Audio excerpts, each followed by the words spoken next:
That was a disgusting KO. That's why you cannot stand in front of that man. A thundering left hook sends Israel Adesanya crashing down, and he's floating in and out of consciousness.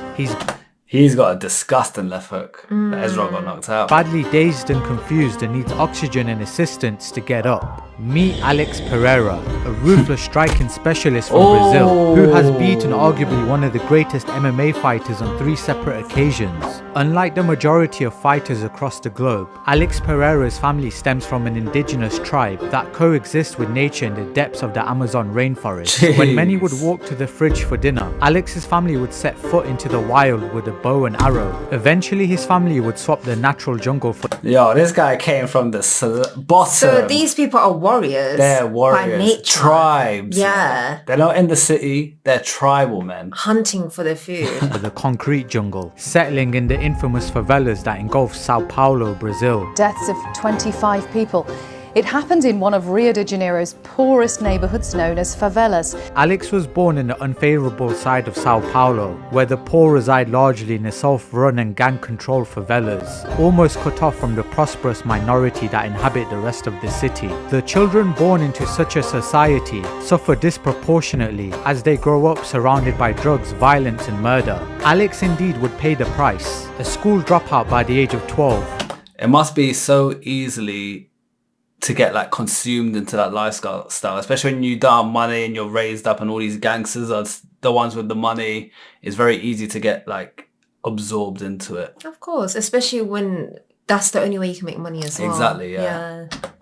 Turned alcoholic by the age of 13. Foi que eu tava, já perdidão mesmo, eu bebia quase litro por dia. Wow. His lifestyle 1 liter consisted of a 12 day. hours of work a day in a tire shop, fueled by Brazilian rum, surrounded by adults. It is highly likely that many children fall victim to the criminal world that consumes Just the what I life of the said. favelas. The burning desire to free oneself from such conditions is said to rely upon the prospect of becoming 2 things, a football player or a fighter. There is no surprise Brazil has graced UFC with many champions, who have ruled over many weight classes and divisions with such domination. Procurei a arte marcial, foi o kickbox. Alex would prove himself a true champion and dig himself out of the life that could have buried him. His savior was kickboxing. The sport encouraged him to beat his alcohol addiction and set him on his path to a glorious career in the sport. He went through the ice baths. He done everything in nature. Like it doesn't look like they had proper gyms up there, so it was all nature training. No, ice bath is very common in Yeah, but he sports. done it in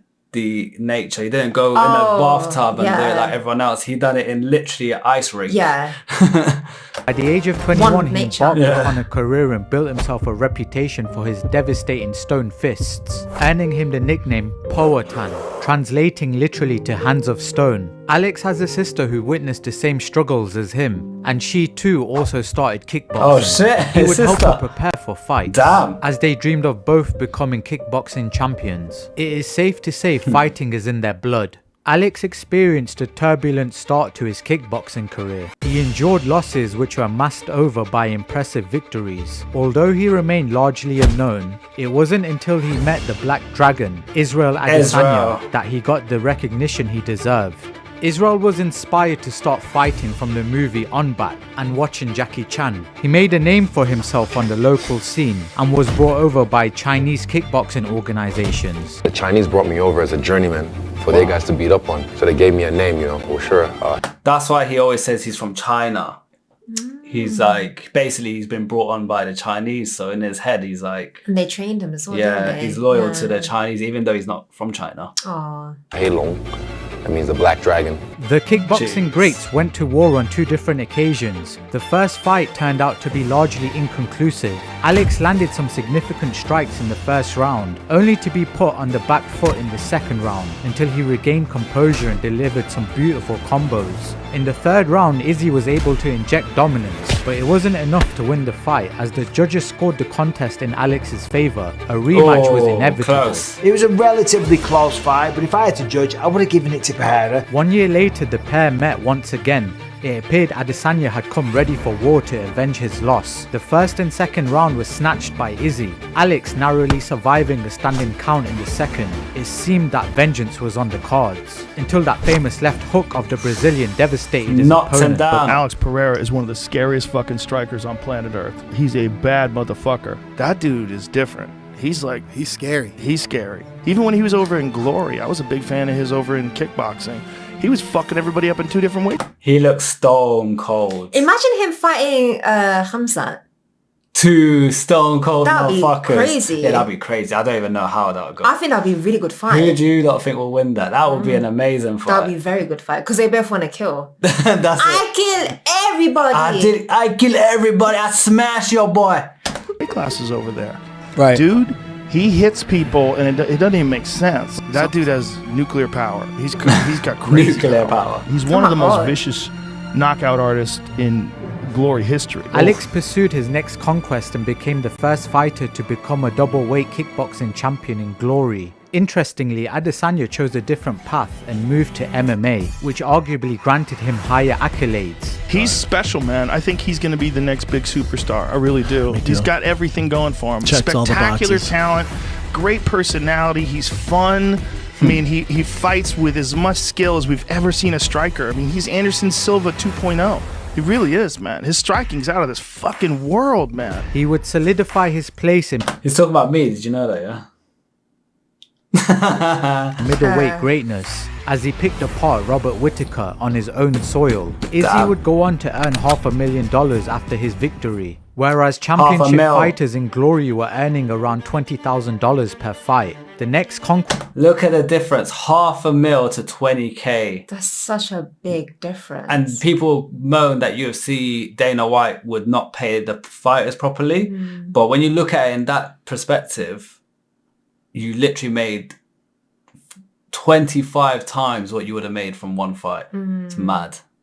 for Alex Pereira was clear. He would dedicate all of his time and effort into MMA with the aim of setting the UFC alight and cashing in on some big fights. Pereira said, Adesanya hasn't thought about me. He left kickboxing. He never thought about me again. He never thought he would see me again. I thought about Adesanya every single day that I've gone to bed. Pereira's first MMA encounter would result in a submission loss. He went on to win his next 3 fights, building recognition along the way, most importantly with Dana White, and Alex was signed to the UFC.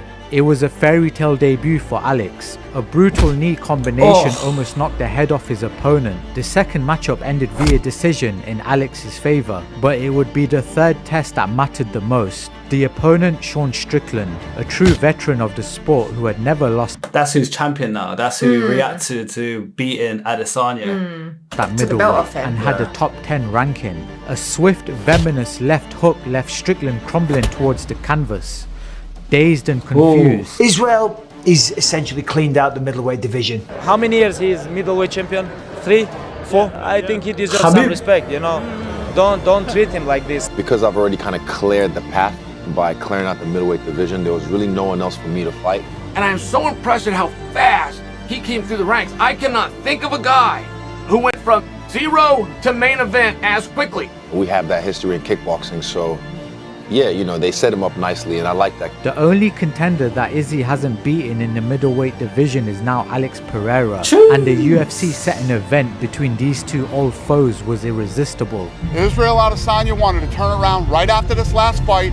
We said it was Pereira, he said perfect. This wasn't a fight that was forced upon you by the UFC. You want this fight. Yeah, of course. You want this fight. I've never ever ducked anyone, ever. They go way back, and they're bringing it to the current time. Yeah. I'm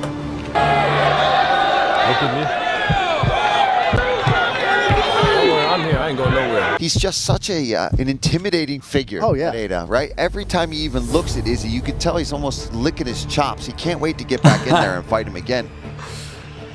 Oy, he's repping the tribe in the UFC main event. Face paint, everything. Look at that necklace, goodness. Yeah, that's literally like the tooth of an animal.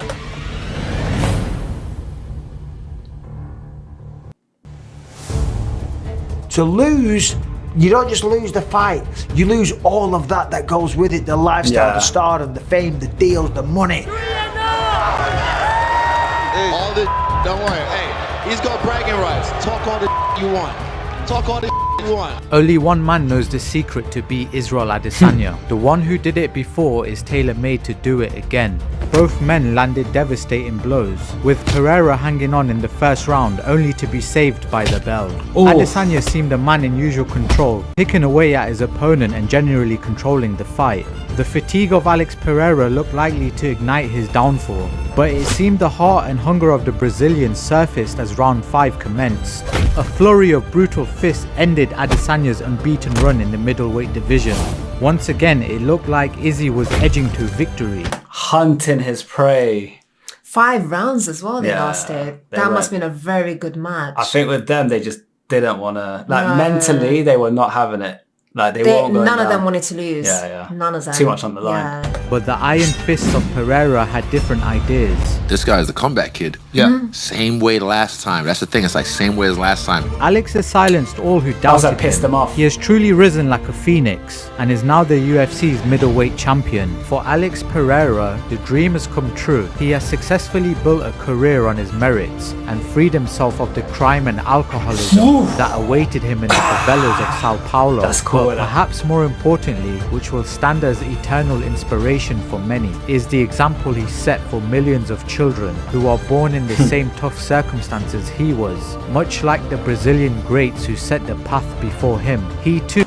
That really reminded me of the Charles Oliveira documentary you watched. That same kind of setup. Come from the slums, your big motivation. And sports saved all these people as well. And it saved them. And it allowed them to be in a financial position where they could really support people of Brazil and really kind of, I'm sure a lot of these guys have probably built a lot in Brazil 100%. And really helped. Giving back to the country. Uplift it. Too has given hope to all and shown that this journey to greatness is possible. But the question everybody wants to know, do you want the smoke again? I'll fight you until I beat you. Yeah. I don't give a fuck. I'll be 60. I'll come to your favela. I'll knock on your fucking tent door. My walking stick and be like, yo, you and me right now.